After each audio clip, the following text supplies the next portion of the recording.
أعطي الكلمة الآن إلى السيدة فلورا تشيتاكو فلتتفضل. Thank you very much. Honorable Mr. President, honorable members of the Security Council, honorable Special Representative of the Secretary General, ladies and gentlemen.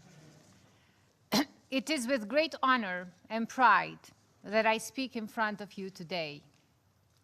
I am honored because this chamber has been a venue of many important discussions that led to the freedom of my country.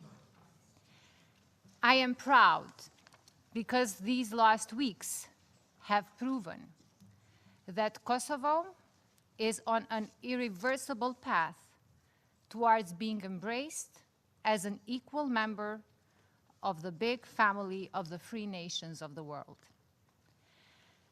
I belong to a generation that has gone through the worst, witnessed genocide, massacres, rape, exclusion, and discrimination. My generation has still very fresh memories of the time when we were denied education, when our schools were closed, when walls were built to divide the privileged minority and discriminated majority, when we were denied access to the public space, when we were denied the right to play. We still have very fresh memories of our youngsters being beaten and arrested by the Serbian police just because they were playing football. But I am also fortunate enough to belong to a generation that has witnessed the birth of our state, a generation that defied all odds. We are a generation that struggled to exist, however, witnessed what was considered impossible become possible. Our resilience was tested, fought, defied. However, we succeeded, not because we had the power, but because we were right, because we dared to dream, and we had hopes. Hopes to be equal, hopes to be free, hopes to play. It is my pleasure to inform you that these are no longer hopes. We are equal, we are free, and we will play.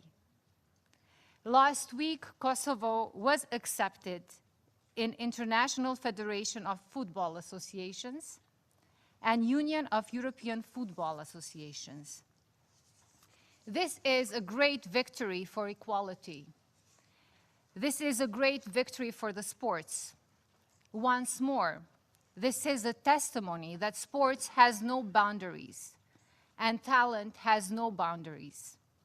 We are proud that our young talents will no longer feel isolated and excluded. We are proud that overwhelming majority of FIFA and UEFA members supported our cause.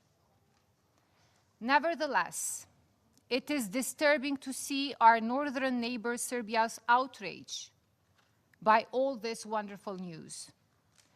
While our federation's president, Mr. Fadil Vokri's dream was to bring people together through football, his homologue from Serbia was delivering a politically loaded statement saying that we could only dream that their fight is over and our UEFA membership is definite.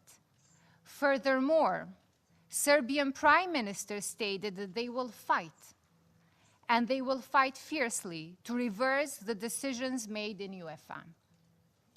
Ladies and gentlemen, Serbia still wants to deny our kids' rights to play, our youth to feel equal, to compete, and to excel. I have only one message for them: live and let live. Kosovars deserve a chance, and when they are given a chance, they don't shy us out. They shine. They come home and make us all proud, just like my Linda Kelmendi did last month, re-winning the European golden medal in judo. We are appalled by the statements made by Serbian officials last week.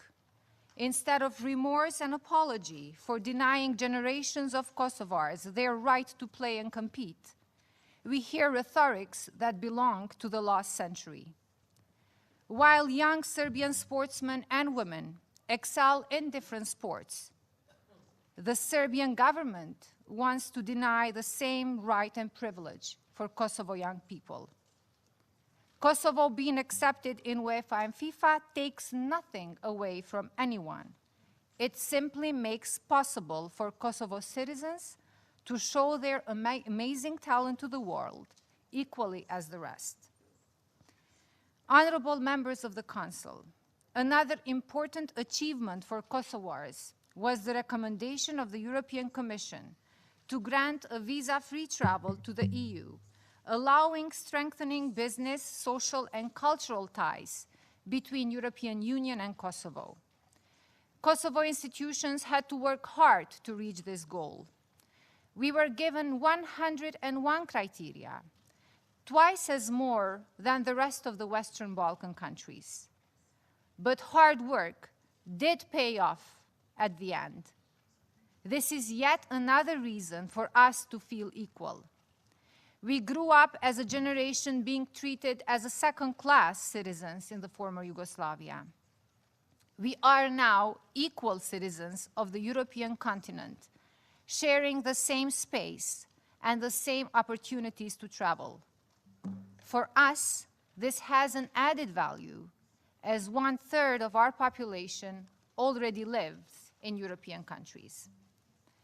While we are aware that visa liberalization is not the solution to the many challenges we have in creating a better environment and better living conditions for our citizens, we are absolutely sure that visa liberalization will help our people move and travel freely, experience their continent, and feel equal. Kosovar institutions and all political parties in the government and opposition worked hard and supported this objective. While our political class has their obvious disagreements, there is no division on our fundamental strategic orientation and aspiration for Euro-Atlantic integration. Our path towards European integration was sealed 1st of April, when Stabilization and Association Agreement between Kosovo and EU entered into force. As High Representative Mogherini said, this agreement opens a new phase in Kosovo-EU relationship and represents an important contribution to peace, stability, and prosperity in Kosovo and the region at large. Honorable Mr. President, honorable members of the Council, while we celebrate these great achievements, and Kosovars have many reasons to feel proud, there are families in Kosovo that are still mourning, for whom the war never ended. These are the families of the missing people. As is Ms. Cherkezi, 17 years after the war, she still serves the table for herself and the remaining members of her family that are still missing, her husband and her 4 sons. They were taken from the Serbian military and paramilitary forces in the spring of '99. She still waits for them, and she needs them back. She, along with thousands of mothers from Kosovo, still wait for a clear truth, or at least a proper burial. They want a place where they can mourn their loved ones. They demand answers. It's imperative that Serbia opens its files and archives to help close this painful chapter in our recent history. The Serbian state, as it has been documented, undertook unprecedented measures to hide the traces They went as far as removing corpses from one mass grave to the other and erecting huge constructions on the places of the remains of the human beings. Like it is the case in Rudnic of Raška, where despite the expectations and statements issued by the Serbian authorities that 250 corpse remains of the victims will be identified, only 54 Albanians are found and reburied. They were innocent people executed in the massacre of Rezala and massacre of Chikatova. We cannot build peace and reconciliation by burying the truth. Truth must be told, and truth must be accepted, no matter how painful or shameful it is. Denial is not the answer. Kosovo wants good neighborly relations. Kosovo wants a new chapter in the region. But that requires the same level of commitment from all sides. The interstate dialogue between Kosovo and Serbia, facilitated by the European Union, is not an objective on its own if it fails to normalize relationship between people. On behalf of the institutions of the Republic of Kosovo, let me reiterate that in line with our Constitution, we will implement every single agreement we have reached with Serbia in Brussels. But then, how can we say we are working and we are normalizing relations if the Serbian president compares Kosovo to ISIS? Just last month, the Serbian president made this claim in Indonesia. And this was not the first time such a comparison was made. Now, allow me to state loud and clear. Kosovo is a European country that aspires to become an EU member. We share the same values, and most importantly, we share the same aspirations with the rest of Europe. Trying to label us for something we are not, trying to portray us as a nation that has no European cultural identity, it's not only inaccurate, it is also unworthy of a country that is an EU candidate. Quite the contrary is true. Kosovo is an active partner of the global coalition of nations countering ISIS. Since the beginning, we have aligned to the United Nations Security Council provisions and adopted the legislation on prohibition of joining the armed conflicts outside the state territory. We have put in place the right mechanisms, legal acts, and strategies countering violent extremism. We have gone way beyond words. Tens of NGOs that fed radicalizations were shut down. After large numbers of arrests, including imams, people are in trials for showing intolerant attitudes and influencing vulnerable people. And in this current year, no single Kosovar joined ISIS.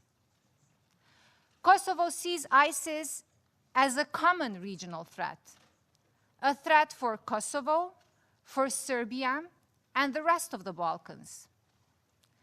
But unfortunately, terrorism is not the only threat we face. Keeping alive Milosevic's dream, hate speech, and rhetoric is equally dangerous. Kosovo has never been, and Kosovo will never be, a source of hatred towards the others or a source of destabilization. We are Europeans, not only by the mere fact that we live in the European continent, but we are Europeans in ideals and aspirations. There is a strong commitment from all levels of our institutions, all parties and civil society to combat this global threat. You should only visit Kosovo and witness firsthand how proud we are of our multicultural and multi-religious society. We are a secular republic that has become a champion in the region for interfaith dialogue. You will find in Kosovo many cities where mosque, the Catholic, and Orthodox churches share the same yard. But unlike our northern neighbor, we will never use or allow the religion to divide and incite hate. You should only visit Pristina, and you will see the biggest asset we have, our youngsters, a generation that, unlike mine, that dreamt to survive, feel free and equal. They want to excel, they want to innovate, they want to compete and contribute. Visit Innovation Center of Kosovo in Pristina, and you will find young women and men that through science and research develop startups and much more, aiming to solve global problems. This is the strong Kosovo innovation community, oriented towards the future, based on knowledge and new technology, which started to be recognized widely by international community and started to be awarded for their excellence. Visit Kosovo and you will see hope, but a different kind from the one my generation had, a better one, an enthusiastic generation of hope and desire to excel and contribute to the community and to the world. Of course we have problems, just like any newborn. We still have to work hard to strengthen the rule of law, fight corruption and organized crime.